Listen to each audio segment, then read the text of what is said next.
Bon François, aujourd'hui c'est comparatif pour échappement de la Porsche GT2 et de la GT Plus à Gilles-Nantais. Ben, je vous avoue que pour moi c'est pas un essai anodin, c'est quelque chose d'extraordinaire parce que j'ai comme une petite, une espèce de frustration, un petit goût d'inachevé. J'ai conduit cette voiture en 96 au début des GT, où à l'époque les GT pas très performantes. Et de voir Gilles, qui est en plus devenu champion de France en 2011 avec cette voiture, je trouve ça absolument fabuleux. Et de se mettre aux commandes de cette voiture, moi qui rêvais de conduire des Porsche aujourd'hui à tel point que si demain on me propose une WRC ou ça, je pars avec ça, sincèrement. Et j'ai un projet d'ailleurs qui est peut-être en train de mûrir à ce niveau-là. Donc c'est forcément pour moi, je suis comblé de joie de conduire ces deux voitures, de comparer la Turbo contre l'Atmo parce que ça va être le match du jour hein, pour la revue échappement. Mais même si on imagine déjà un petit peu la gagnante de la journée malgré tout, parce que je pense que bon, il s'agit d'abord de deux disciplines différentes, hein, d'un côté le GT, d'un côté le GT+, donc bien évidemment la GT3 va être avantagée parce que c'est une voiture qui a abouti aujourd'hui, qui a progressé énormément en matière de liberté de règlement et de modification. Donc je suis pressé de me mettre aux commandes.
Bon François, impression à chaud avec la GT2. Ah bah, j'ai envie de dire que c'est vraiment un véritable sport, hein. C'est pas évident à conduire, c'est même extrêmement délicat, c'est compliqué, c'est pointu.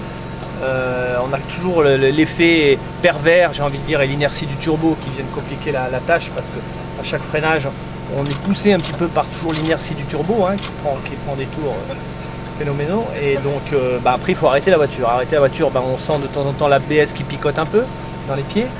Donc ça c'est une sensation un petit peu désagréable. À côté de ça, il y a une poussée qui est complètement dingue et qui permet de rouler un petit peu sur le moteur et de vraisemblablement faire des bons temps.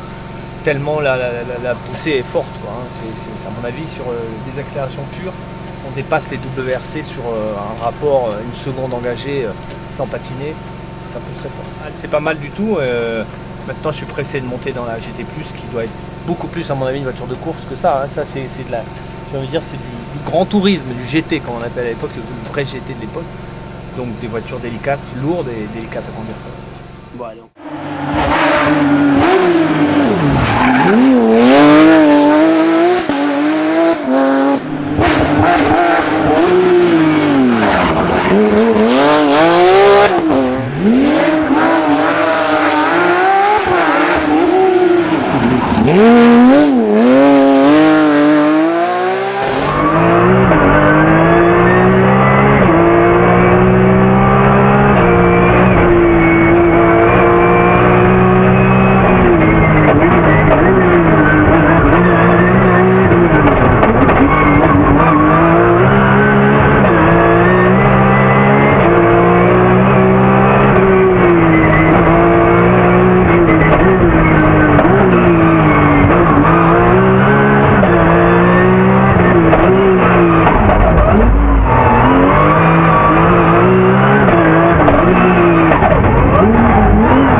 Bon, François, impression dans cette GT+.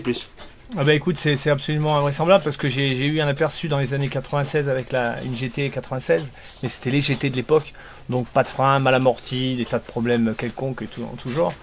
Donc c'était des voitures dangereuses. Là c'est une voiture de course maintenant qui est aboutie, qui est malgré tout, malgré ses défauts, c'est-à-dire le porte-à-faux, le sac à dos traditionnel des Porsche, ça reste vraiment conduisible et on est vraiment dans une voiture de course un petit peu comparable au kit car, si ce n'est qu'on a une propulsion avec toujours, comme je le dis, ce sac à dos et ce porte-à-faux qu'il faut gérer.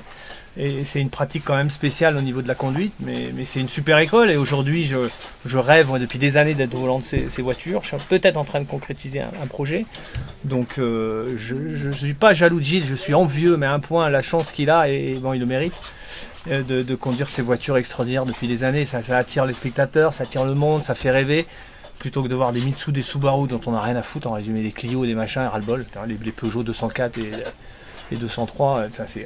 Hein. Donc non, ça c'est des voitures, c'est des vraies voitures d'hommes, c'est des voitures viriles. Hein, qui se pilotent à tout moment et bon, il y a de la puissance, n'en parlons pas du bruit et de la mélodie du Flat 6 hein, qui est incomparable. On te demande pas laquelle tu prendrais pour faire un rallye. Bah, les deux, hein, même la turbo, je suis partant parce que c'est un autre challenge, je la lésine pas non plus, hein, c'est quelque chose, c'est une autre difficulté. Je pense que c'est un combat de tout instant dans le rapide parce qu'il faut exploiter cette puissance astronomique. Donc dès qu'on a des allonges, il faut y aller, mais il faut aussi y aller dans les grandes courbes. Alors que là, on a une voiture qui se place comme une vraie voiture de course, qui freine normalement, qui tourne, qui réagit à la moindre inflexion sur le volant. Donc c'est une bonne option. Bon Gilles, alors qu'est-ce que t'en penses?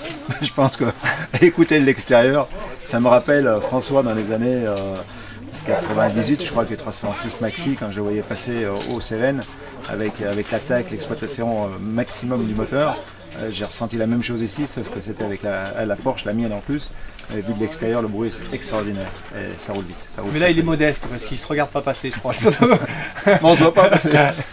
Bon, on a vu avec François, donc c'est toi qui montes à droite au Mont Blanc. Oh, je serais chiche. Hein. J'aurais très peur, mais je serais chiche. Je Ah, crois toi, que je me rembourre devant d'un matelas, sur les côtés. Non, mais c'est Gilles qui passe à Ah, droite. Gilles, je crois pas qu'il monte. C'est pas possible. Moi, je serais chiche, puisque j'ai déjà fait. Hein. Eh ben pourquoi pas, on sait pas un jour. Ah ouais, il l'a fait Ou alors, chacun une spéciale. avec Doumet. Voilà, chacun une spéciale. Pas pour moi, non merci. Truc à faire. Bon Gilles, c'est bien quand même de voir rouler ta voiture quoi. Bah, les deux voitures, oui. Donc le challenge, c'est faire rouler les deux. Et puis, je reste persuadé qu'en travaillant beaucoup sur la GT2, on arrivera à faire des choses correctes. Et je compte vraiment sur Sylvain pour y arriver. Normalement route 1 et derrière Mont Blanc. Donc, j'espère que les résultats seront là. Allez, impeccable, merci. Merci.